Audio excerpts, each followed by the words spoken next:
గంగాదేవి స్వయంగా పరశురాముని వద్దకు వెళ్ళి తన కుమారుడికి శిక్షణ ఇవ్వమని కోరింది. కాని పరశురాముడు వెంటనే ఒప్పుకోలేదు. ముందు భీష్ముడి నిబద్ధతను పరీక్షించాడు. గురువాజ్ఞ నీకంటే పెద్దదా, ప్రాణాల కంటే గొప్పదా అని ప్రశ్నించాడు. భీష్ముడు ఒక్క క్షణం ఆగకుండా చెప్పాడు, ప్రాణాల కంటే గొప్పది. గురువాజ్ఞ నేను వెనుకడుగు వేయను.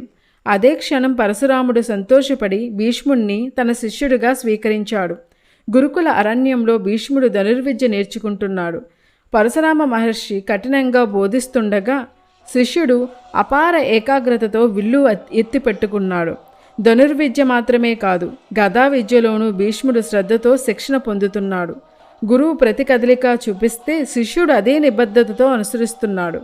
కాలం గడిచింది. విద్య పూర్తయింది. శాస్త్రం, శక్తి, శౌర్యం అన్నింటిలోనూ నిపుణుడైన భీష్ముడిని చూసి గురువు పరశురాముడు ఆనంద బాష్పాలతో ఆశీర్వదించాడు. వినమ్రతతో చేతులు జోడించి గురువుకు నమస్కరించిన భీష్ముడు తన విద్యాయాత్రను పూర్తి చేసుకున్నాడు. ఈ శిక్షణే భీష్ముని ధర్మరక్షకుడిగా, మహాభారతంలో అమరుడిగా నిలిపింది.